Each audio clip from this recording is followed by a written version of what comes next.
Vamos fazer uma breve revisão do que nós já vimos até agora, para não perdermos o fluxo do pensamento do apóstolo Paulo. Nós vimos que Paulo escreveu essa carta com o objetivo de apresentar o evangelho que ele prega à igreja de Roma. O alvo dele era ganhar o apoio dos cristãos em Roma para os seus planos missionários, de pregar o evangelho nas regiões da Espanha. Lá Cristo não havia sido ainda anunciado, quer judeus, quer gentios. E Paulo procura persuadi-los, convencê-los de que apoiá-lo é a coisa certa a fazer. Mas há uma dificuldade que Paulo precisa enfrentar, que são os rumores que correm no meio dos judeus contra ele, de que ele é um mau judeu, que ele fala mal do judaísmo, das instituições de Deus do Antigo Testamento, que ele fala contra a circuncisão, fala contra a lei, contra o templo, e que Paulo está desviando os judeus do judaísmo. Era essa a acusação que corria contra ele. Então, ao expor o evangelho que ele prega, ele ao mesmo tempo já vai antecipando algumas dessas questões. Ele já vai tratando do evangelho, ou expondo o evangelho à luz das questões que os seus opositores e inimigos estavam levantando. A sua carta é dividida em várias seções. Os 3 primeiros capítulos falam da perdição de toda a humanidade, judeus e gentios. A segunda seção fala da justificação pela fé, capítulos de 3 a 5. A terceira fala da santificação, como viver nesse mundo, aqueles que são justificados, como vivem aqui, capítulos 6, 7 e 8. Depois ele fala da nação de Israel, o seu lugar na história da salvação e a inclusão dos não-judeus no plano de Deus, capítulos 9, 10 e 11. Depois ele fala sobre questões práticas da vida em igreja, união, unidade, o uso dos dons espirituais, o que fazer com coisas neutras, sobre as quais não há um posicionamento claro, como conviver com pessoas que pensam diferente de nós. Isso aí vai do capítulo 12 até o capítulo 14. No 15, ele volta a tratar dos seus planos missionários e ele expõe com clareza seu desejo de ir à Espanha. Ele menciona mesmo, quero ir à Espanha e preciso do apoio de vocês. E fala um pouco do seu apostolado e da sua visão de missões. E termina, capítulo 16, saudando um monte de gente que é conhecida dele, lá de Roma. Paulo não os conheceu lá em Roma, porque Paulo não tinha ido a Roma ainda, mas ali naquela região onde ele tinha pregado o evangelho durante 15, 18 anos, conheceu muita gente que se mudou para Roma, e ele então cumprimenta aquelas pessoas lá e termina com algumas recomendações. Bom, então essa é a carta. Eu já falei para vocês da importância dessa carta. Foi lendo essa carta que Agostinho se converteu, foi um dos principais teólogos da igreja cristã, um dos maiores depois do apóstolo Paulo. Foi lendo essa carta que Lutero se converteu, e Lutero, depois de Agostinho, é o grande teólogo, ou uma pessoa da maior importância na história da igreja. Depois disso, foi lendo essa carta, ouvindo a pregação sobre essa carta, que João Wesley se converteu. Depois você tem dezenas de outros exemplos de pessoas na história da igreja que foram abençoadas através da leitura dessa carta. Essa carta tem provocado uma quantidade enorme de comentários. Talvez é a carta que mais tenha comentários. Quem se dedica a estudar Romanos vai ver que a lista de comentários é infindável, começando desde os pais da igreja até o dia de hoje. Recentemente, Douglas Moo, um evangélico, publicou comentário em Romanos em 2 volumes, né? Cada um dessa largura aqui. Não dá para acompanhar a quantidade de publicações sobre essa carta, porque ela, de fato, provoca os cristãos a refletir, a pensar, a entender a sua fé em sua própria geração, usando Romanos como referencial. E para nós essa carta tem uma importância muito grande, devido ao momento confuso que a igreja está vivendo hoje no Brasil. Então, os limites do que é ser evangélico parece que se expandiram de tal maneira que o nome não significa mais nada. Botaram tanta coisa dentro do nome evangélico que ele acaba não significando absolutamente mais nada.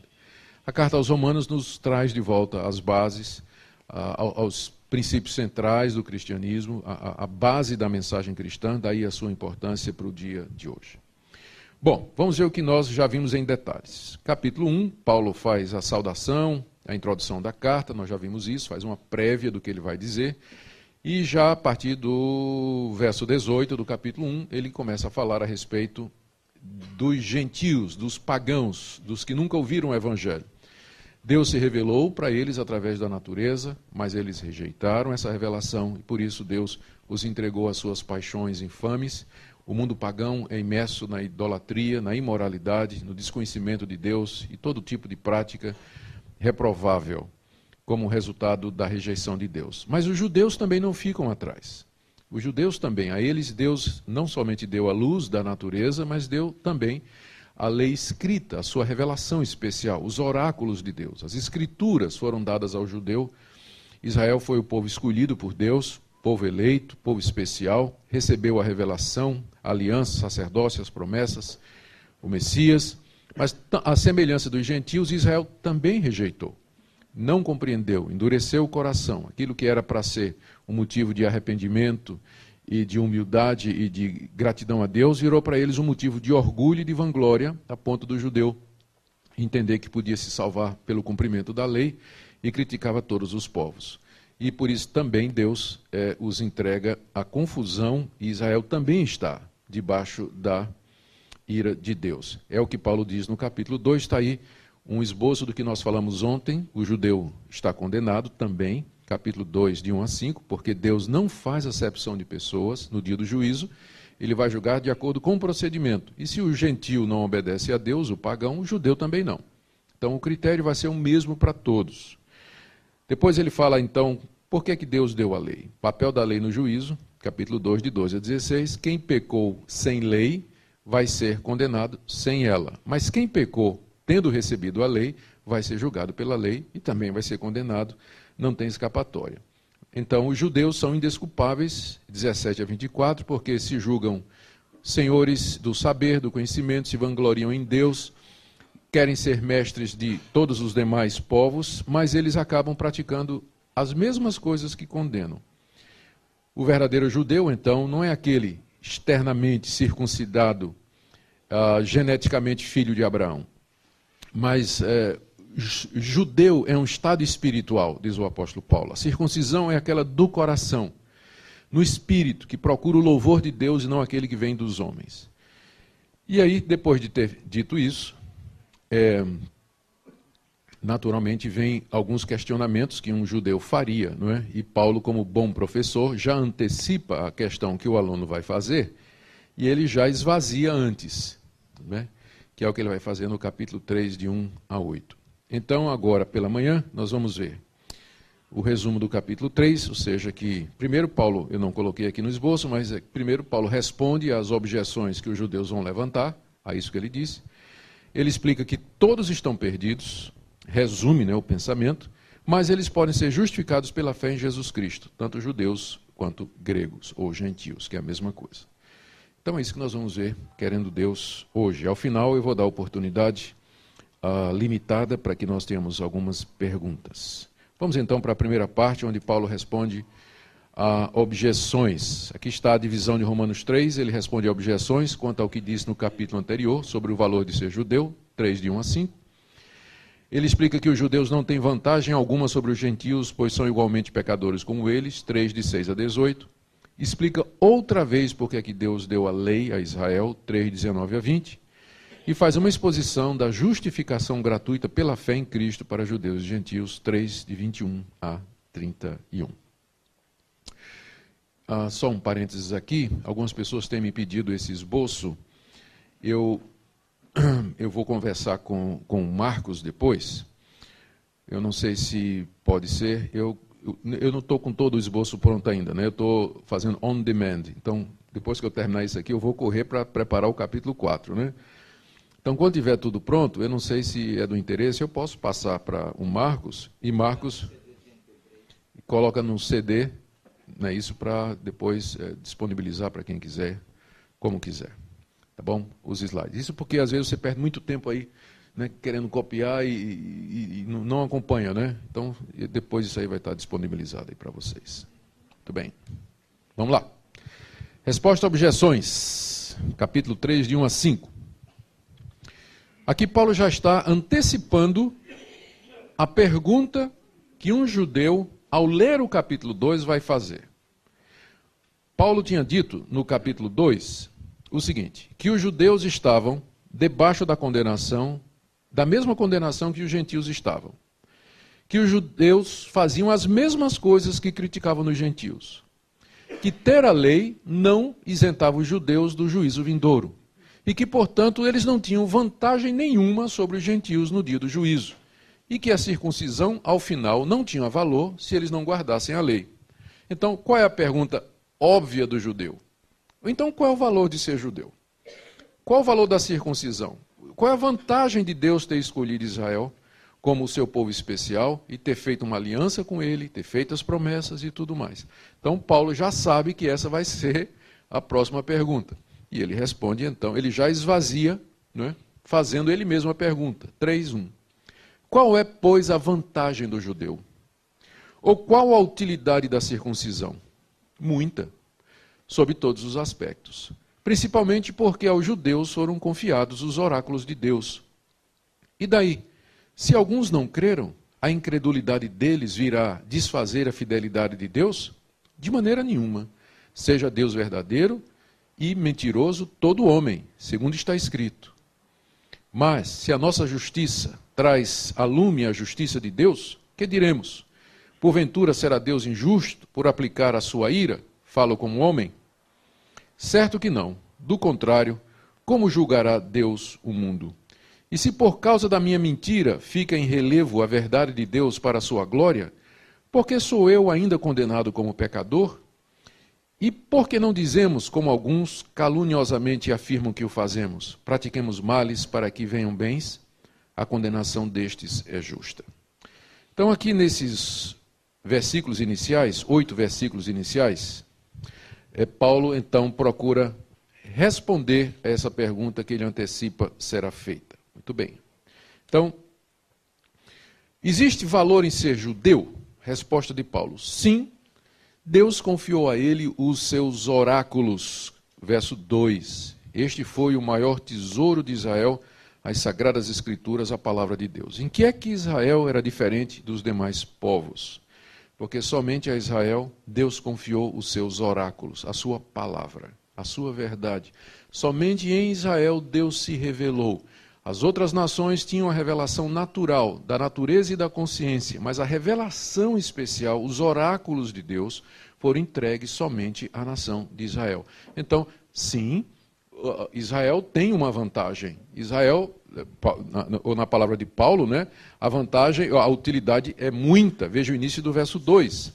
Sob todos os aspectos. Então, ser judeu, de fato, era um grande privilégio. Você nascia na comunidade de Deus, do povo de Deus, do povo especialmente escolhido por ele para receber a sua revelação, a sua verdade, a salvação, receber as promessas, receber as instituições como o sacerdócio, os sacrifícios, enfim, tudo aquilo foi entregue somente à nação de Israel. Mas note que de todos os tesouros que Deus deu a Israel, Paulo destaca como primeiro e principal qual? Os oráculos de Deus, as Sagradas Escrituras.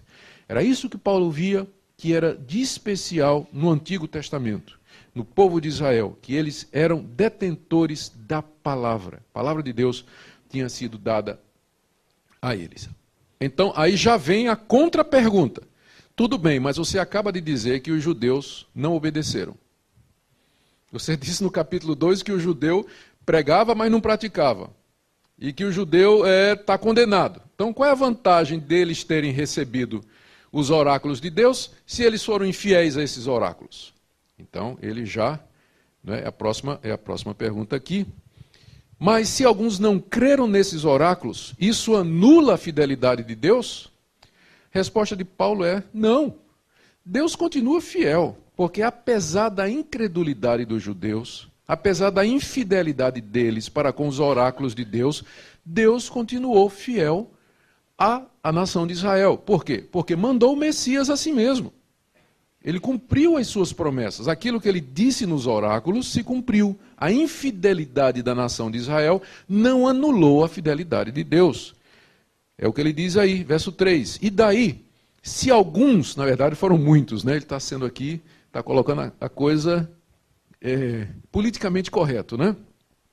Se alguns não creram, na verdade foi a nação toda, né, que rejeitou o Messias. Mas se alguns não creram, a incredulidade deles virá desfazer a fidelidade de Deus? Resposta: de maneira nenhuma. Deus continua a ser fiel. E aí ele diz: seja Deus verdadeiro e mentiroso todo homem. O que ele quer dizer é o seguinte: o fato de que os judeus foram infiéis e incrédulos à revelação que Deus fez, entregando a eles os seus oráculos, serve para mostrar uma coisa: que Deus sempre é fiel, verdadeiro e justo e bom. E que o homem sempre é mentiroso, pecador, incoerente, infiel e, portanto, está debaixo da condenação. É só mais uma evidência do que ele vem dizendo no capítulo 1, que Deus é justo, santo, bom, reto, fiel e verdadeiro, e o homem sempre é mentiroso. Sempre é mentiroso. E ele cita aqui um trecho do Salmo 51, onde... É 51? É assim. Verso 4, onde Davi diz, seja Deus... Verso 4. Seja Deus verdadeiro e todo homem mentiroso, segundo está escrito. Está incompleto aqui o verso 4, tá? Aqui na hora da digitação, acho que eles pularam aí. Está faltando aí, ó. O que é que está escrito?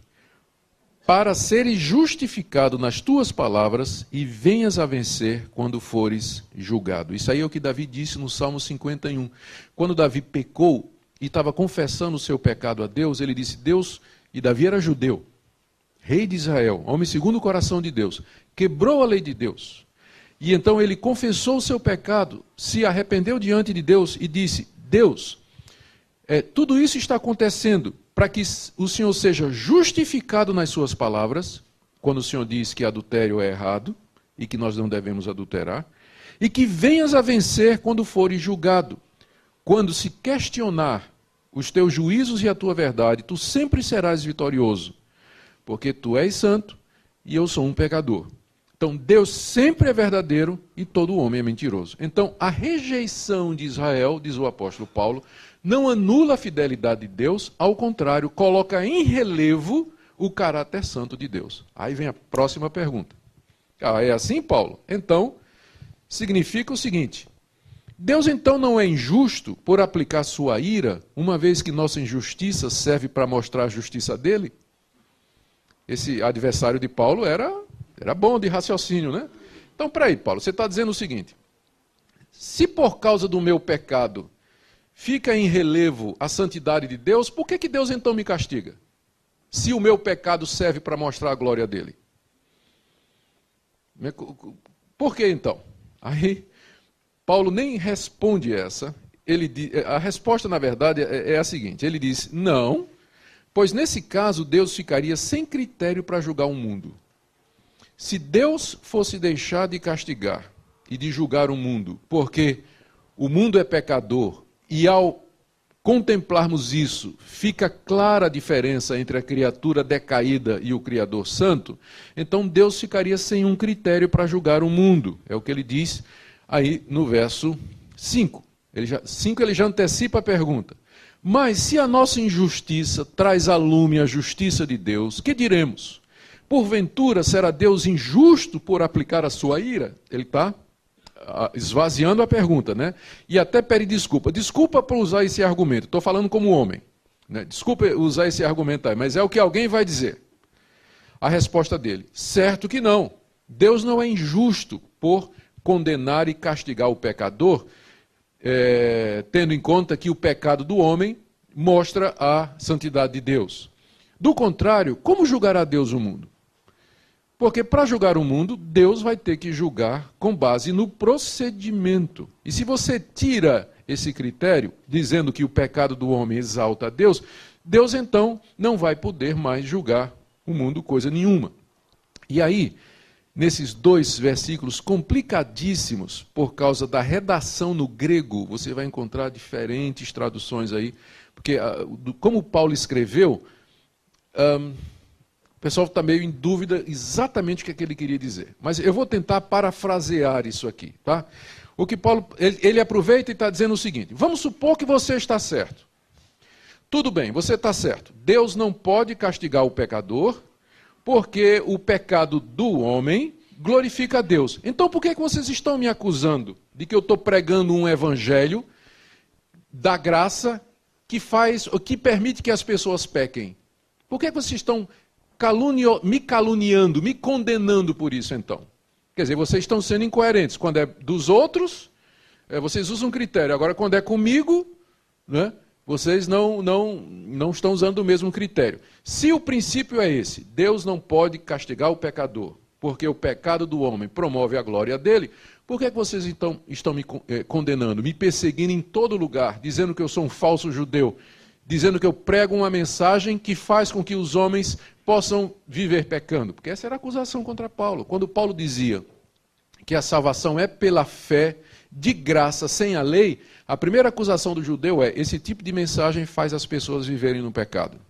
Porque as pessoas vão dizer o seguinte: eu estou salva pela graça, então eu vou viver de qualquer maneira.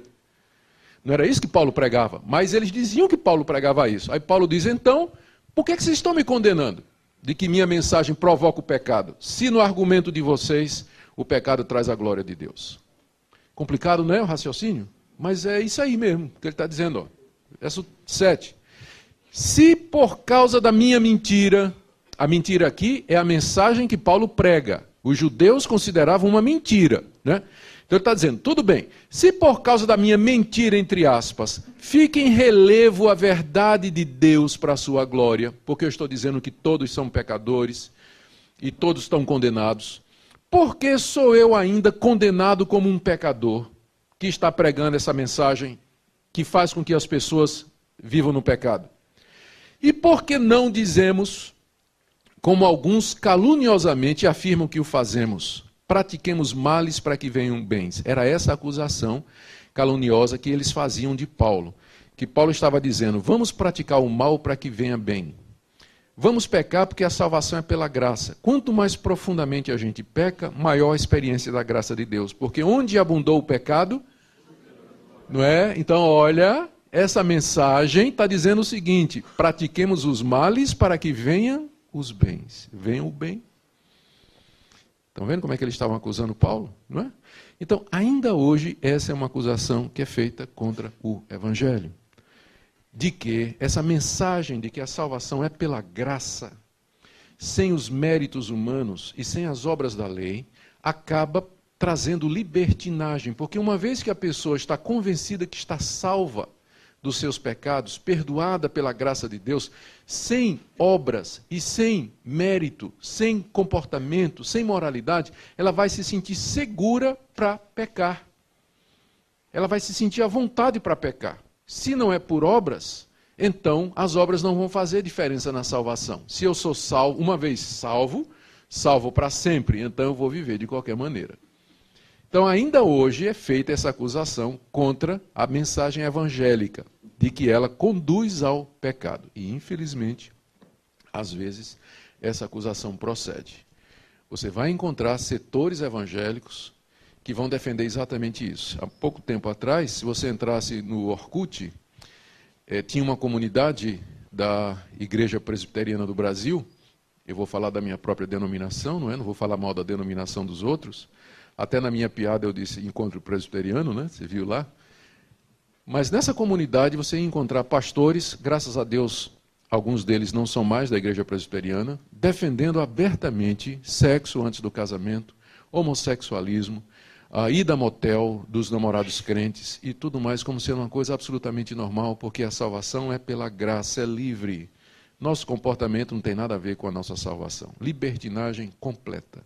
Então não é à toa que seitas, às vezes a própria Igreja Católica e outras religiões olham para o cristianismo e dizem: esse tipo de mensagem é o que provoca essa falta de ética e deteriorização dos valores culturais do Ocidente cristianizado. Essa acusação é tão antiga quanto o apóstolo Paulo, não é? Vocês estão vendo aqui. E Paulo diz que isso é calúnia. Vai ficar claro o que é calúnia mesmo quando nós chegarmos na parte sobre santificação. 6, 7 e 8, quando Paulo vai dizer quais são as implicações da justificação pela fé. O que ele vai dizer é o seguinte: é impossível quem foi justificado pela fé viver na prática do pecado. É impossível. Uma vez que você entende como funciona, você vai ver que quem foi de fato justificado pela fé gratuitamente, ele não pode viver pecando. Capítulo 6, 7 e 8. É por isso que vem na sequência, né? Na lógica do pensamento de Paulo. Mas aqui, então, ele está dando essa resposta aos judeus. Ele está dizendo que ele está fazendo agora um contra-argumento, né? Primeiro ele disse, os judeus estão perdidos. Aí vem a pergunta, mas então qual é a vantagem? Tem muitas. Primeiro vocês receberam os oráculos de Deus. Essa é uma grande vantagem, que privilégio. Mas você disse que a gente quebrou. É que a gente não obedece a esses oráculos, sim, mas o fato de que vocês foram infiéis não torna Deus infiel, porque ele continuou fiel e apesar de vocês não acreditarem, ele cumpriu todas as promessas e mandou o Messias. Mas aí, Paulo, o que você está dizendo então? Mandou o Messias, mostrando que ele é verdadeiro e nós somos mentirosos. Aí o judeu retruca. Mas então você está dizendo que a nossa mentira traz a glória para Deus? Então se é assim, por que Deus condena o pecador? E Paulo diz, não, ele vai condenar o pecador mesmo, porque ele vai julgar o mundo. Mas tudo bem, é isso que vocês estão achando? Então por que vocês estão me condenando? Por que vocês estão me acusando de pregar uma mensagem que leva ao pecado? Isso é calúnia de vocês, não é? Vocês estão, então, deturpando o que eu estou dizendo. Então, nesse trecho de 8 versículos, tem essa confusão toda aí, não é? Então, por isso que eu disse que o livro de Romanos, ele provoca muita discussão, comentário, artigo, pesquisa, porque o raciocínio de Paulo aqui é bem complicado. Mas eu espero que isso aqui sirva para lançar alguma luz no que ele está fazendo aqui. Uma vez feito isso, vamos agora para águas mais tranquilas.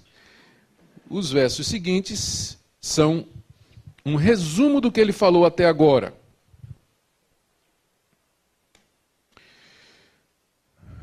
Aqui eu coloquei um resumo, né, do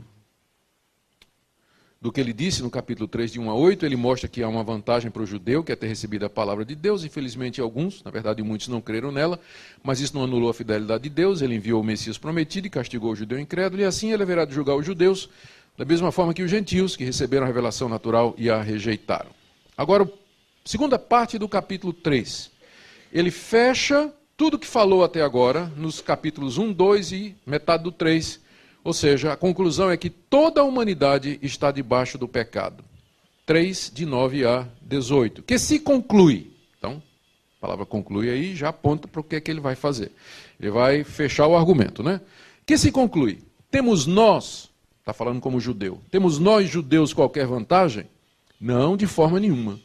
Pois já temos demonstrado que todos, tanto judeus como gregos, estão debaixo do pecado. Como está escrito. Não há quem entenda, não há quem busque a Deus. Todos se extraviaram, a uma se fizeram inúteis. Não há quem faça o bem, não há nenhum sequer. A garganta deles é sepulcro aberto. Com a língua urdem engano, veneno de víbora está nos seus lábios, a boca eles a têm cheia de maldição e de amargura, são os seus pés velozes para derramar sangue, nos seus caminhos a destruição e miséria, desconheceram o caminho da paz, não há temor de Deus diante de seus olhos.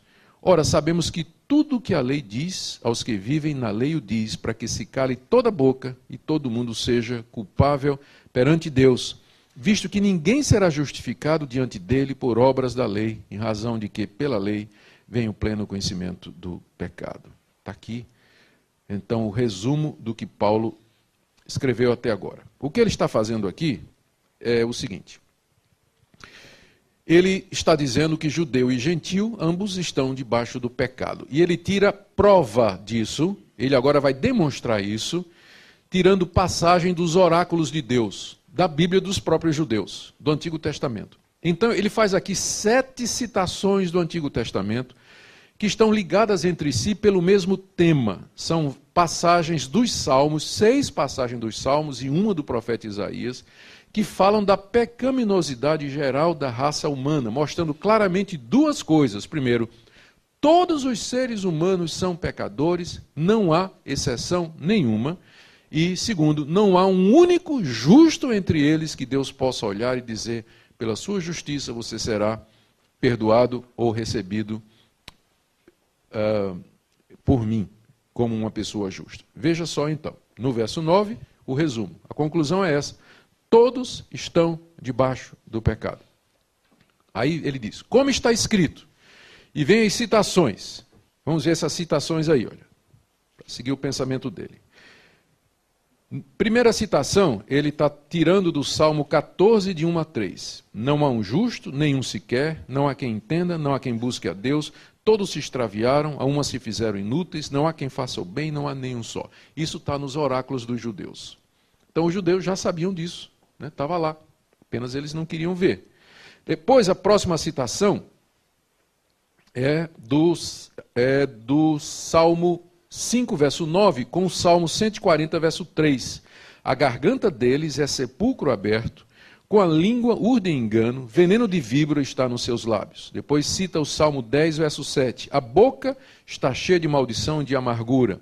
Depois Isaías 59, de 7 a 8. Os seus pés são velozes para derramar sangue, nos seus caminhos a destruição e miséria, desconheceram o caminho da paz. E termina com a citação do Salmo 36, 1. Não há temor de Deus diante dos seus olhos. 7 passagens da Bíblia ligadas como uma cadeia por um tema comum, mostrando a depravação da raça humana. É a prova que Paulo dá, fechando o argumento. Aqui ele está usando o sistema rabínico de argumentação. O sistema rabínico de argumentação era começar um argumento, começar com uma citação do Antigo Testamento, desenvolver e aí fechar com textos que provavam aquilo que ele disse. Então Paulo teve um treinamento rabínico e depois de ter feito toda a discussão nos capítulos 1, 2, metade do 3, ele fecha agora com essas citações aqui, ou seja, não há mais o que dizer. Eis aqui a prova, como queremos demonstrar. Ponto. Fechou. E o ponto dele, ele acha que não tem mais o que dizer sobre isso. Próximo ponto dele, então, é explicar a questão, mais uma vez a questão dos judeus. E aqui ele vai falar do propósito da lei. Versos 19 e 20. O fato dos judeus terem recebido a lei de Deus não lhes isenta no julgamento. Veja o que ele fala aqui no verso 19. A lei, em primeiro lugar, cala a boca de todo mundo, especialmente do judeu. Por que cala a boca? Quando eu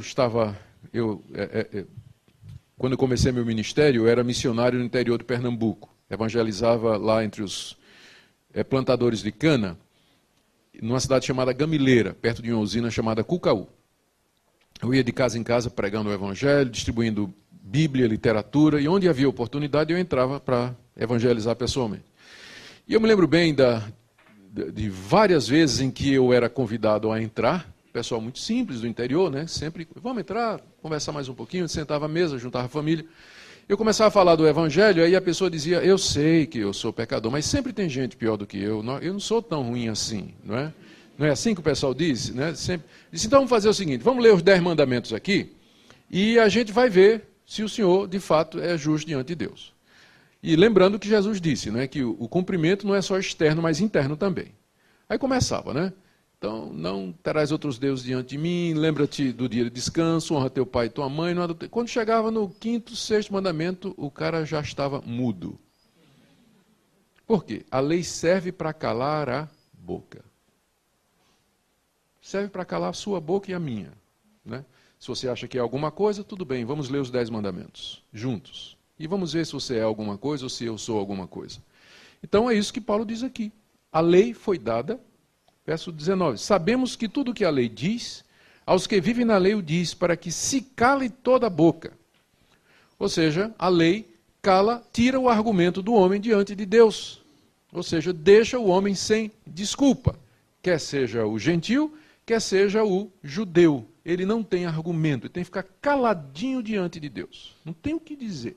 Tem o que dizer. Porque a lei está aí para mostrar que Deus é verdadeiro e todo homem é mentiroso. Segunda razão pela qual a lei foi dada, está aí no esboço, a lei torna o homem culpável diante de Deus, final do verso 19, para que todo mundo seja culpável perante Deus.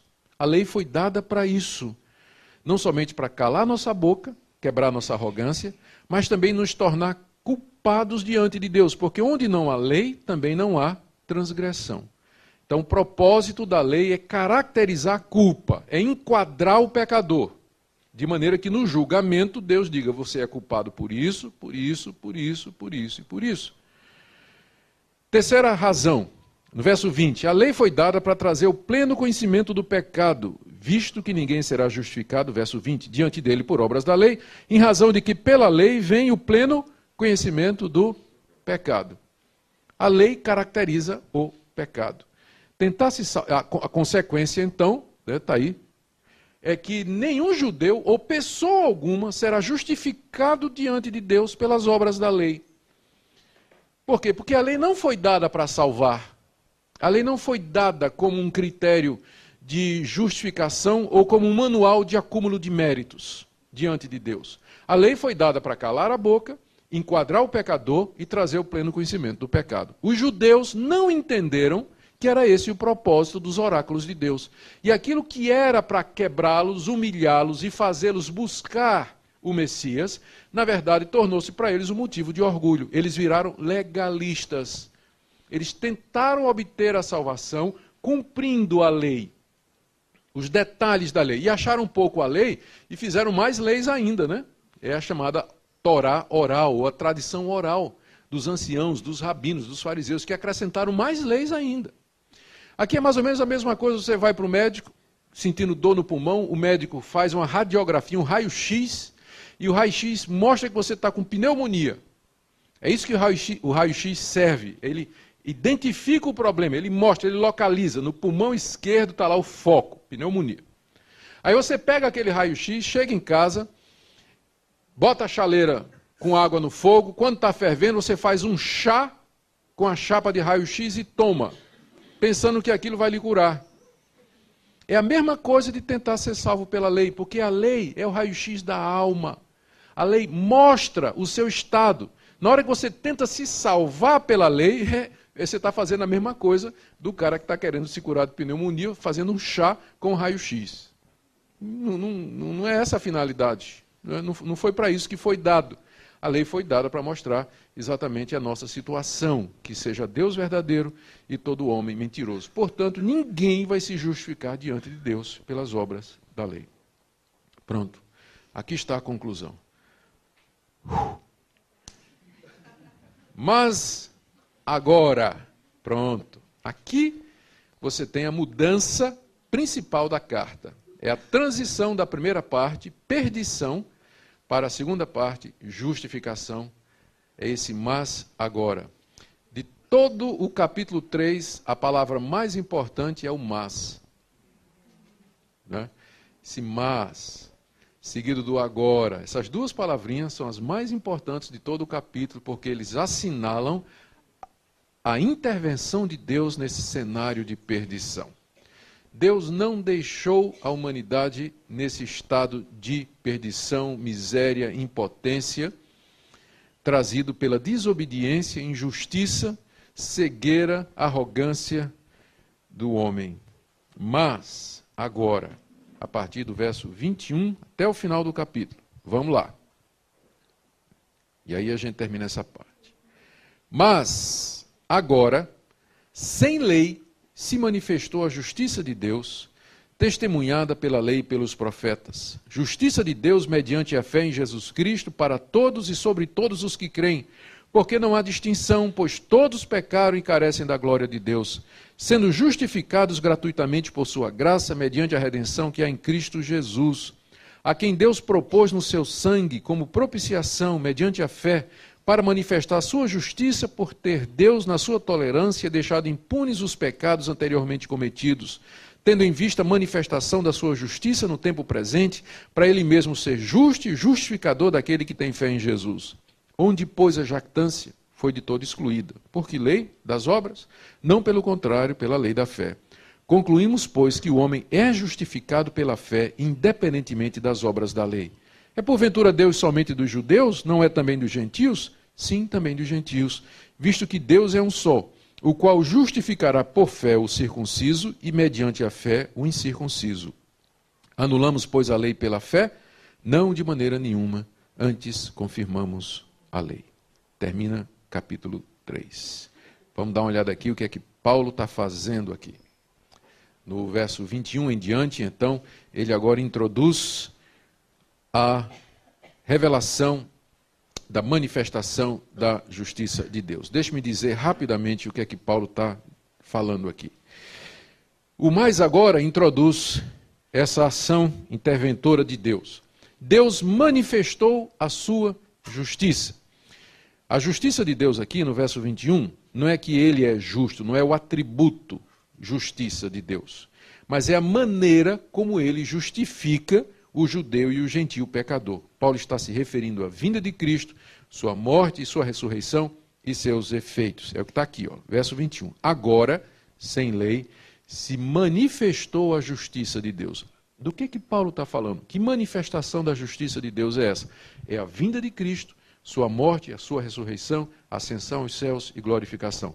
São os atos salvadores de Deus na história, realizados em Cristo Jesus. Essa é a manifestação da justiça de Deus. Ele já havia manifestado os seus atributos na natureza, a norma da lei na consciência, já havia manifestado os seus oráculos aos judeus, mas agora a revelação final e maior de Deus é em Cristo Jesus. A justiça de Deus se manifestou agora, né? Paulo está falando na época em que isso aconteceu. Agora, fazia 20 anos, né? Agora se manifestou a justiça de Deus. Com toda clareza, agora a revelação de Deus chega ao seu clímax. Ele mostra então como é claramente que nós podemos ser salvos. E como é essa manifestação, como é essa justiça, como é o caminho de Deus? Primeiro, está aí no final, foi sem lei. Veja como diz aí o verso 21. Sem lei se manifestou a justiça de Deus. Aqui significa sem requerimentos, porque lei significa, a lei pede alguma coisa de nós. A graça nos dá, a lei pede. Então quando ele diz sem lei se manifestou a justiça de Deus, ou seja, Deus não, quando se manifestou, ele fez isso incondicionalmente. Ele não exigiu de nós alguma coisa. Até porque nós não temos o que dar mesmo, né? A lei já mostra isso, não tem o que dar. Então sem lei. A salvação é sem lei. Não há requerimentos da parte de Deus no que diz respeito a nós, porque nós somos impotentes, inadimplentes, incapazes de cumprir a menor das suas condições. Por isso que a manifestação da sua justiça é sem lei. Mas essa justiça, o caminho da salvação estabelecido por Deus, ainda verso 21, foi testemunhada pela lei e pelos profetas. Ou seja, que um dia Deus haveria de enviar a sua salvação gratuitamente. Você encontra isso na própria lei, porque a própria lei já mostra que nós precisamos de um Salvador. A própria lei, então, já dá testemunho de que precisamos ser salvos gratuitamente. E os profetas que anunciaram a vinda do Salvador, como Isaías 53, que faz uma descrição da morte de Jesus na cruz do Calvário. Essa justiça de Deus, verso 22, é mediante a fé em Jesus Cristo. Está aqui, então, a palavra-chave, né? A frase-chave da doutrina da justificação é essa, que é mediante a fé em Jesus Cristo. E isso, verso 22 ainda, é para todos os que creem, porque não há distinção. Razão pela qual não há distinção. Pois todos pecaram, verso 23, e carecem da glória de Deus. Ou seja, o pecado nivelou a humanidade toda por baixo, judeus e gentios. Por isso o caminho da salvação é o mesmo, um só, sempre foi. Eu sei que há gente que pensa que no Antigo Testamento a salvação era pela lei e que no Novo é pela graça. Isso é um engano. Nunca foi pela lei, nunca poderia ser pela lei. No Antigo Testamento, as pessoas eram salvas pela fé nos oráculos de Deus, nas promessas de Deus, do Messias que haveria de vir. Eles eram salvos exatamente como nós somos hoje, pela fé em Jesus. Só que eles não conheciam o nome de Jesus. Eles esperavam o Messias de Israel. Olhando aqueles sacrifícios lá no templo, os animais imolados, eles pela fé recebiam o perdão que Deus oferecia, mediante o sacrifício do Messias tipologizado ali, prefigurado, melhor dizendo, ali naqueles sacrifícios. Então, eles eram salvos pela fé no Messias que haveria de vir. Nós somos salvos pela fé no Messias que já veio. Sempre foi pela fé. No Antigo Testamento e no Novo, porque o pecado nivelou a humanidade toda por baixo. Por isso é pela fé em Jesus, porque não há exceção. Todos pecaram e carecem da glória de Deus. Deus não tem dois sistemas de salvação, um para o judeu e outro para o gentio. Um no Antigo Testamento, outro no Novo. Um no Brasil, outro na China. um na civilização e outro entre tribos indígenas. É sempre o mesmo caminho, porque não há exceção. Todos pecaram, gentios e judeus. Todas as raças, homem, mulher, jovem, crianças, todos, não há exceção. Por isso, o Evangelho é o único caminho possível de salvação. Então, em que se resume esse Evangelho? Está aí o verso 24. Verso 23, todos pecaram e carecem da glória de Deus, sendo justificados gratuitamente por sua graça. Isso aqui tem tanta coisa aqui, olha. Justificados. O que é que Deus fez conosco? Deus então nos justifica. O que é justificar? Não é dizer assim, eu não... você está... Tudo bem, eu vou fazer de conta que eu não vi nada. Tá? Não vou levar em conta o que você fez. Não. Justificar é declarar aquela pessoa justa com base nos méritos de outro. Isso é a definição bíblica. Então, Deus justifica o pecador, como diz esse verso aqui, com base na redenção que há em Cristo Jesus. Verso 24. Somos justificados, Deus nos declara justos, gratuitamente, porque é sem lei, não há requerimento, por sua graça, ou seja, Deus não tinha que fazer isso. Ele fez porque nos amou, fez porque quis, e a base é essa, mediante a redenção que há em Cristo Jesus. O que é redenção? Redimir significa resgatar alguém que estava numa situação de perigo, que estava prestes a morrer, que estava prisioneiro. Então, há um resgate em Cristo. Como é esse resgate? Verso 25 é talvez o verso mais importante aqui. A quem Deus propôs no seu sangue como... Veja essa palavra aqui. Essa palavra no grego é a palavra hilasterion, que é a tradução da palavra hebraica kaforet.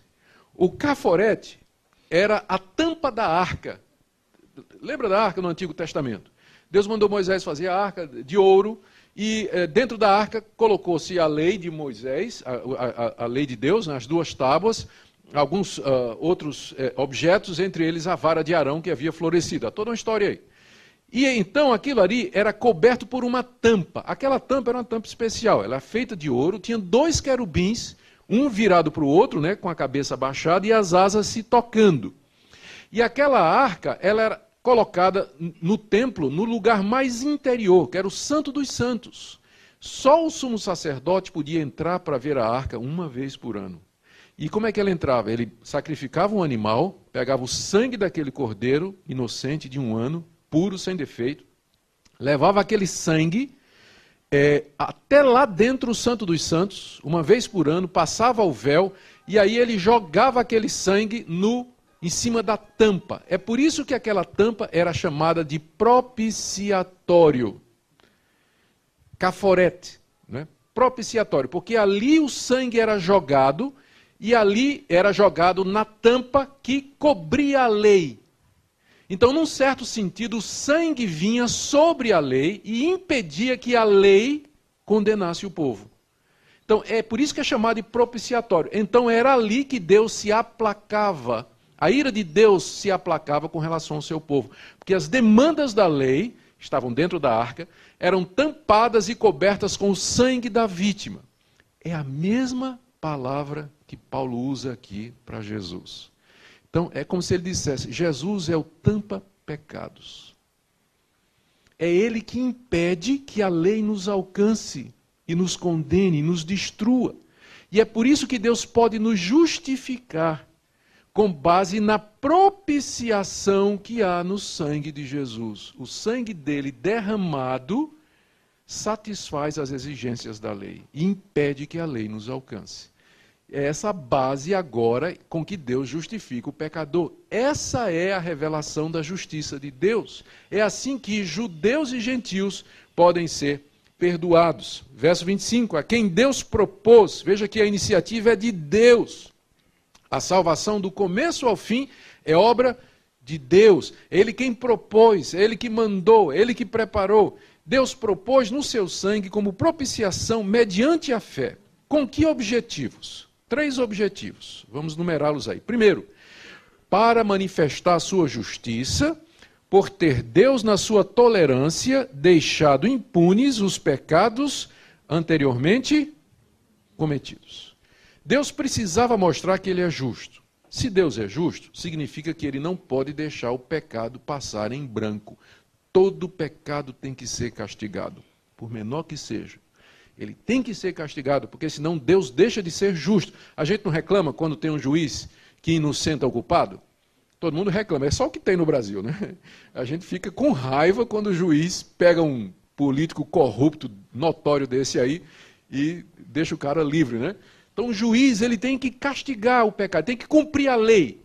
Então, para Deus mostrar que a tolerância dele no passado, ou seja, Deus não destruiu a humanidade no passado, não significa que ele não viu esses pecados. O que é que ele fez? Ele agora demonstrou que ele é justo, castigando esses pecados em Jesus. O sangue de Jesus derramado na cruz é a prova de que Deus não foi injusto por ter deixado os pecados anteriores sem castigo. Porque ele estava juntando tudo para castigar de uma vez só. Em quem? Em Cristo. Então, na cruz, Deus mostra que ele é justo. E que ele só estava esperando o momento de cobrar a fatura. Cobrou no seu filho. Então, o sangue derramado mostra que Deus não é injusto quando ele é tolerante com o pecado. Ele vai castigar, sim, só que ele fez no seu filho e naquele tempo. Segunda razão é que ele queria manifestar a sua justiça no tempo presente para ele mesmo ser justo. Ou seja, ele queria mostrar, isso é uma derivação do anterior, não é? Ele queria mostrar que ele é um Deus justo. Na cruz, no sangue derramado, ele mostra que é um Deus justo, ele está punindo o pecado está sendo castigado. Ninguém pode acusar Deus de vista grossa, de que ele nunca levou o pecado em consideração. Ele sempre levou. E na cruz ele mostra que ele é justo. Terceiro motivo, ele quer mostrar também que ele é o justificador daquele que tem fé em Jesus. Como é que um Deus santo pode receber um pecador como você e eu? Como é que um Deus santo pode perdoar o seu pecado e o meu, sem nos destruir? A resposta é, porque ele manda um substituto, capítulo 5. Ele manda alguém sobre quem, como representante da raça humana, virá a sua ira e o castigo merecido. Então, dessa forma, ele é justo e pode ser o justificador daquele que tem fé em Jesus. 4 conclusões do apóstolo Paulo. E nós terminamos.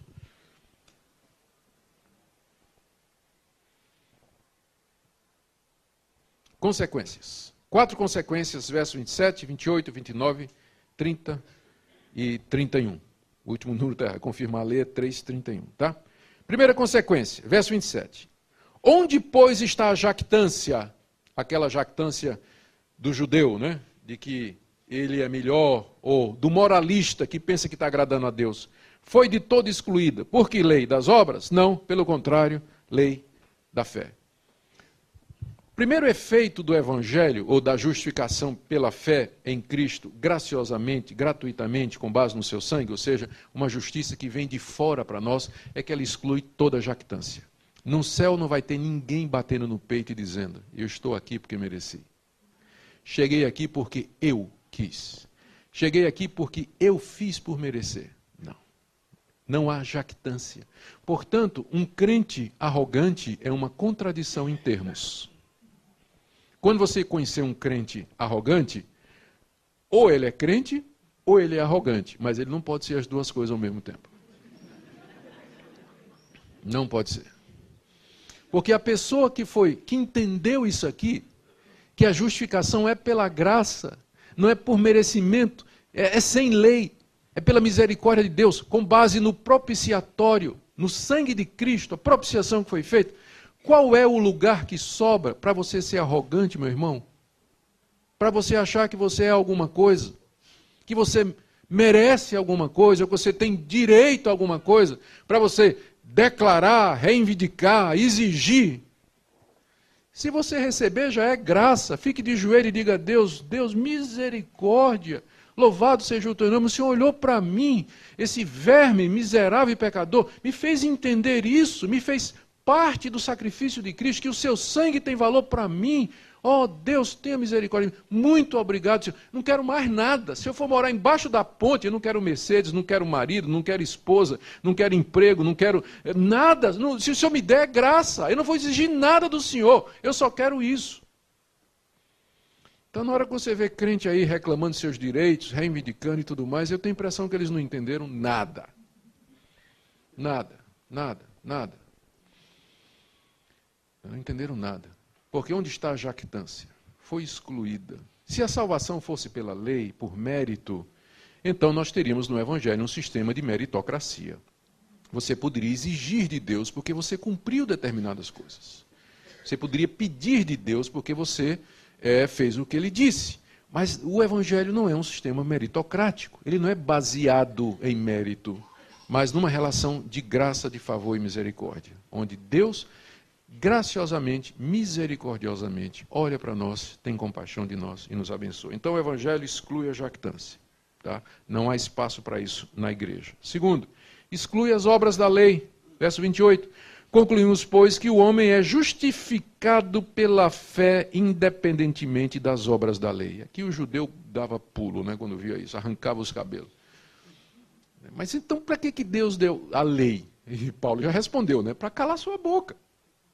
Para você ser culpado e para você conhecer o que é pecado. Não foi para salvar. O homem é justificado pela fé em Cristo, independentemente das obras da lei. Toda religião que condiciona a salvação a algum mérito humano, ela não é o Evangelho de Cristo.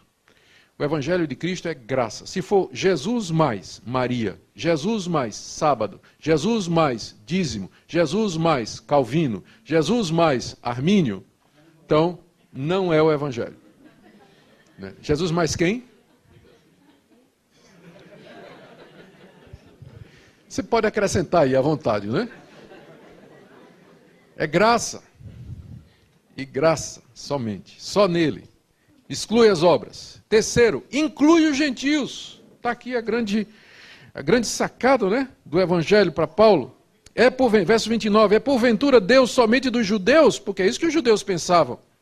O fato de que Deus escolheu Israel quer dizer que Deus é somente dos judeus. Resposta de Paulo, não é também dos gentios? Sim, também dos gentios, visto que Deus é um só, o qual justificará por fé o circunciso e mediante a fé o incircunciso. É o mesmo caminho de salvação. Portanto, Deus não é Deus somente dos judeus, ele é também dos gentios, porque ele vai justificar pela fé um e outro. A última consequência é a confirmação da lei. Porque alguém vai então dizer, Paulo, você então... O Evangelho da graça anula a lei. Resposta de Paulo. Anulamos, pois, a lei pela fé? Não de maneira nenhuma. Antes, confirmamos a lei. Como assim? Sim. Talvez quem mais inteligentemente explicou isso aqui foi Lutero. Ele disse assim, a lei nos manda a Cristo para a justificação. E Cristo nos manda de volta a lei para a santificação. A lei me manda a Cristo para a justificação. A lei cala minha boca, mostra que eu sou culpado e me traz pleno conhecimento do pecado e me faz gritar, miserável homem que sou, quem me livrará do corpo dessa morte? E aí então eu vou para Cristo e sou justificado gratuitamente. E aí eu digo a Jesus, Senhor, eu fui salvo pela graça. O que é que eu posso fazer para te agradar? Resposta de Jesus, não terás outros deuses diante de mim, não tomarás meu nome em vão, honra teu pai e tua mãe, não adulterarás, não matarás, não furtarás, não cobiçarás coisa nenhuma do teu próximo. E agora eu vou para a lei, não como um sistema de mérito, mas como norma de gratidão. Eu vou andar na lei para agradecer a Deus, para viver uma vida de gratidão a Deus. A lei funciona como norma de gratidão, nunca de salvação. A lei me leva a Cristo para a justificação, e Cristo me manda de volta à lei como norma de gratidão. É isso que Paulo quer dizer. Nós confirmamos a lei, o Evangelho, na verdade, longe de ser um motivo de licença para pecar, como caluniosamente dizem que era no tempo de Paulo, na verdade confirma o padrão de Deus. Só que nós vamos à lei como expressão da nossa gratidão. Amém? Concluindo. Uhum. Eu acho que bebeu de Paulo em Gálatas. Com certeza, é o Aios. É o aio lá, que sem dúvida leva, né? Muito bom. É que Lutero era um paulinista encardido, né? Ele gostava muito de Paulo. Conclusão, gente. O alvo de Paulo nesse capítulo é encerrar sua demonstração de que tanto os gentios quanto os judeus estão debaixo do pecado, perdidos e sem qualquer possibilidade de salvação por si mesmo. Isso ficou claro? Acho que sim. Segundo, é contra esse quadro tenebroso que Paulo lança em relevo a manifestação da justiça de Deus mediante a fé em Jesus Cristo para gentios e judeus. As boas novas começam com a má notícia, perdição, e só então o valor de Cristo é destacado. Por último, é esse o evangelho que ele deseja pregar a gentios e judeus na Espanha. Aplicações. Aos que pensam que existe alguma possibilidade de um relacionamento com Deus baseado em mérito. Eu sei, como eu disse ontem, que isso é muito possível. A nossa natureza humana, ela nos tende a empurrar para um sistema de mérito no relacionamento com Deus. Eu espero que Romanos 1, 2 e 3 tenha curado você dessa heresia. Tá? Não é baseado em mérito, porque é impossível. Não tem como, o pecado nos reduziu a essa situação de inadimplência espiritual. Se não for a graça e a misericórdia de Deus, nós estamos todos perdidos. Aos que pensam que antes de Cristo a salvação era pela lei e depois dele pela graça. Eu já ouvi isso muito e você já deve ter ouvido também. Antes de Cristo era pela lei, depois de Cristo pela graça. Espero que também você tenha ficado curado dessa heresia, não é? Porque sempre foi pela graça e sempre foi pela fé. Apenas a salvação era ministrada sob a lei no Antigo Testamento e agora ela é ministrada sob a visibilidade maior da justiça de Deus pela graça. Antes em sombras e tipos que eram contidos na lei e agora com a vinda de Cristo com toda clareza. Terceiro, aos que estão incertos de que Deus os haverá de receber se o buscarem. Também isso é muito comum. Quando a gente pensa no nosso pecado, no nosso estado, na depravação do nosso coração, a dúvida natural surge. Como é que Deus vai me aceitar? Como é que Deus vai ser bom para comigo? A resposta é que Deus lhe aceita não com base no que você é, mas com base no que Cristo fez. E o que ele fez por você foi completo, a justificação que Deus oferece é perfeita e abrangente, cobre todos os pecados, tampa todos os 10 mandamentos, né? O sangue derramado cobre todos os 10. Então a base da aceitação de Deus não é o que você é ou deixa de ser, mas a pessoa de Jesus. Então se você vier a Deus pela fé em Jesus, tendo Jesus como mediador, ele haverá de recebê-lo. Não importa quem você seja, o que fez, quantas vezes fez e quantas vezes repetiu, uma vez que você se aproxima de coração sincero, arrependido e na mediação de Jesus. E aqui termino com esse encorajamento. Por isso que Paulo diz que o Evangelho é o poder de Deus para a salvação de todo aquele que crê. Não há limite, não há impossibilidade, não há gente difícil demais, não há caso perdido ou impossível. O Evangelho é o poder de Deus para salvar todo aquele que crê. Amém? Vamos orar. Nosso Deus, graças pela justificação pela fé. Graças, ó Deus, pela propiciação no sangue de Jesus. Te agradecemos pela misericórdia que o Senhor teve de nós, em nos aceitar livremente. Nos ajuda a viver a plenitude dessa justificação, com alegria, gozo. Perdoa quando nós duvidamos, quando vacilamos, quando ficamos com raiva do Senhor. Ó Senhor, limpa nosso coração de todas estas coisas. Se há alguém aqui que ainda não entendeu, pedimos que o Senhor abra os olhos nesta manhã, em nome de Jesus.